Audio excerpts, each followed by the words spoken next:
안녕하세요, 미스터조입니다. 본 영상에는 직영공사, 반셀프 인테리어를 준비 중이신 분들에게는 꽤 도움이 될 만한 내용이 포함되어 있으니 끝까지 시청해 주시길 부탁드립니다. 그럼 시작하겠습니다. 요즘 주택 리모델링 비용이 워낙 부담되다 보니 셀프 인테리어나 직영공사 인테리어와 같은 소비자 주도형 인테리어에 관심이 많은 것 같습니다. 인테리어에 대한 학습 깊이나 이해도가 거의 전문가 못지않은 소비자도 적지 않은 것 같더군요.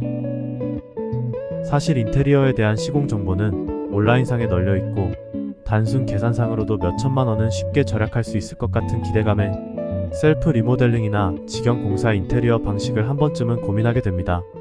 형식을 제대로 갖춘 도급, 턴키 인테리어 견적서라면 크게 세 가지 항목이 포함되어 있습니다.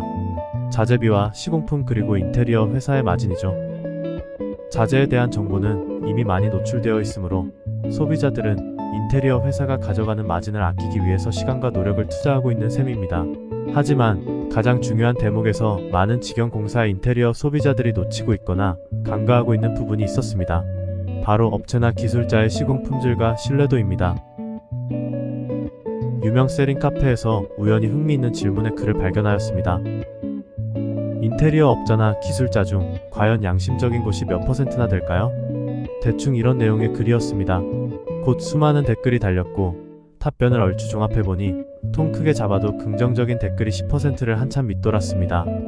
대부분 경험치를 근거로 한 답변으로 보였습니다. 만일 여러분이 직영공사, 반셀프 리모델링을 준비 중이시라면 비양심적인 업자나 기술자를 만날 확률이 무려 90%를 상회한다는 어마무시한 의미입니다. 그러나 이 말은 반은 맞고 반은 틀렸습니다. 인테리어 시장에는 축구와 같은 일종의 리그가 존재합니다. 상위 리그와 하위 리그가 엄연히 나뉘어져 있습니다. 상위 리그에 속한 인테리어 회사들의 경우 소비자들의 시공 후 만족도가 상당히 높습니다. 그들은 친절한 고객 응대에 고품격 디자인을 제시하고 고급 기술자들을 현장에 투입하여 깔끔한 마감 디테일을 제공하면서 철저한 사후 AS로 고객을 만족시킵니다. 괜히 그냥 비싼 것이 아닙니다. 실제 제가 몸담았던 인테리어 회사이자 인기 유튜버인 홈파베르는 고객을 왕처럼 모십니다. 계약이 이루어진 순간부터 디자인 파트와 현장의 기술 파트에서 공동으로 고객에 쏟아지는 질문과 요청에 실시간 대응에 나섭니다. 고객이 외부에서 직접 섭외한 업체와도 실은 내색 없이 협업하면서 최선의 결과를 창출해내기 위해 노력합니다. 해당 리그의 기술자들 또한 영업을 위해 숨고니 카페니 뭐니 영업을 위해 시간과 비용을 투자할 필요도 없습니다. 인테리어 시장은 끊임없이 새로운 디자인이 시도되고 있으므로 기술자들도 노력하지 않으면 외면받기 십상입니다. 그만큼 이 리그의 품사 또한 조금 높게 책정되는 것 같습니다. 비록 일당의 차이가 없더라도 선도 시장 참여에 더 큰 의미를 두는 젊은 기술자들도 있더군요.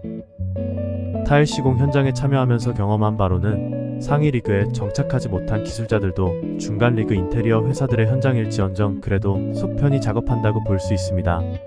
이분들의 영업 대상 또한 개인이 아니라 인테리어 회사들인데다가 한번 고정되면 쉽게 바뀌는 게 아니라서 힘들게 소비자 시장을 두드릴 필요가 없습니다. 물론 각 리그의 경계를 넘나드는 기술자들도 분명 존재합니다.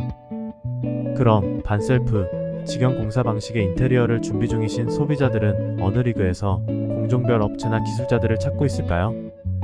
안타깝게도 하위 리그에서 찾고 있다고 봐야 합니다.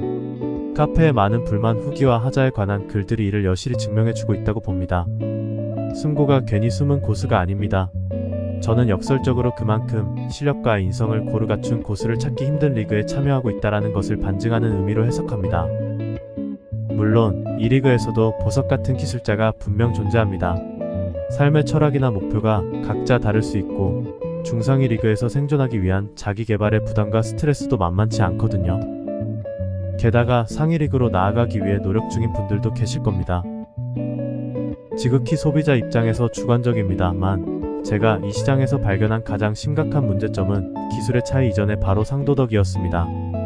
많은 후기들을 읽어보니 소비자의 입장에서 쓴 글들이었음을 감안하더라도 일단 공사가 시작되면 소비자는 목줄을 찬 강아지가 된 듯한 인상을 받았습니다.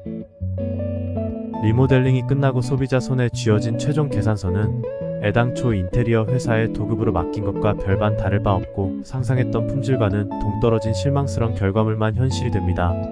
그럼에도 불구하고 나는 반셀프 직영 공사 인테리어에 대한 의지가 확고하다. 그렇다면 구체적이고 상세한 인테리어 레이아웃을 가지고 공종별 업체나 기술자의 수배에 나서야 하고 공종별 최소한의 감리는 가능해야 합니다. 새로운 공종이 시작되는 날에는 반드시 현장에 들러 본인의 도면이나 구상대로 진행되고 있는지 확인도 해야 하고요.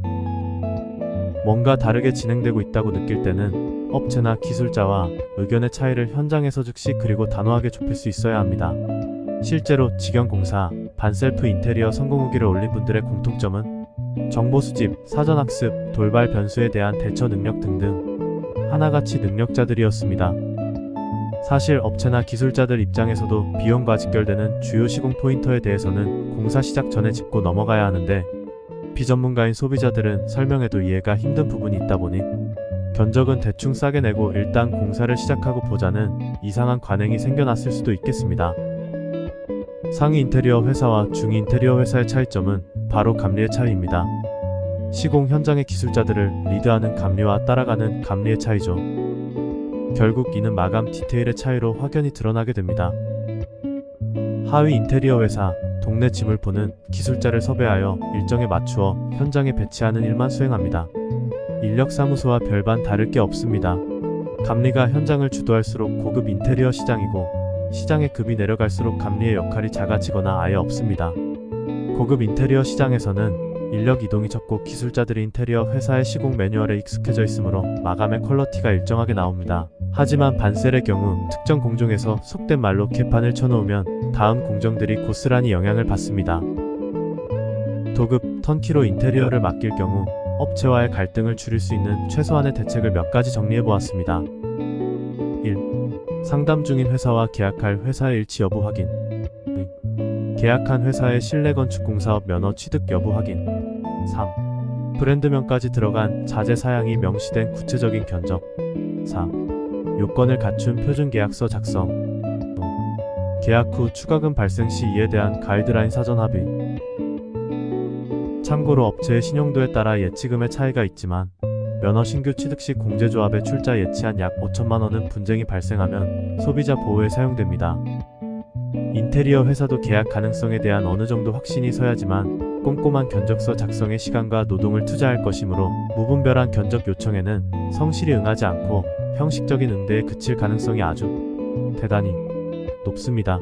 일부 인테리어 업체는 견적 비용을 요구하는 경우도 있더군요. 하지만 이는 오히려 합리적일 수도 있겠다는 생각이 듭니다. 소비자들도 이 비용을 상세하고 정확한 견적에 대한 업체의 의지로 받아들이고 전체 예산에 포함하는 것을 고민해 볼 필요가 있겠습니다. 그냥 쓸데없는 비용처럼 느껴질 수도 있겠지만 공사가 시작되고 눈덩이처럼 불어나는 추가 비용이나 날림 공사에 속이 시커멓게 타들어가는 상황에 막상 처해지면 오히려 싸게 느껴질 수도 있지 않을까요? 상기 내용 전체 항목은 1,500만원 이상의 도급 계약에만 유의미할 것이며 직영공사, 반셀프 인테리어 공사에서 공종별 업체나 기술자와의 계약에는 3, 4, 5번 항목 정도가 해당할 것 같습니다. 무엇보다 상기의 요구에 기꺼이 응할 10%의 숨은 보석을 열심히 찾으시는 것이 성공적인 직영공사 인테리어의 관건이겠죠. 마지막으로 견적 좀 봐주세요 라는 질문을 많이 접합니다. 그러나 동일한 견적이라 하더라도 디자인 요소, 시공 역량, 감리 수준, AS의 질에 따라 그 결과가 천차만별일 수 있습니다. 따라서 인테리어에 관한 정보 수집과 학습이 아직 충분하지 않은 상태에서 나오는 다소 무의미한 질문의 유형 중 하나로 볼 수 있겠습니다. 오늘의 주제는 이것으로 정리하겠습니다. 미스터조.net 혹은 크롬이나 네이버에서 한글로 미스터조를 검색하시면 제가 쓴 더 많은 글들을 보실 수 있습니다. 내용에 부족한 점이 있더라도 비난보다는 격려의 지적을 남겨주시면 더욱 열심히 노력하겠습니다. 좋아요와 구독은 제게 더 좋은 내용의 영상을 제작할 수 있는 큰 동기부여가 됩니다. 감사합니다.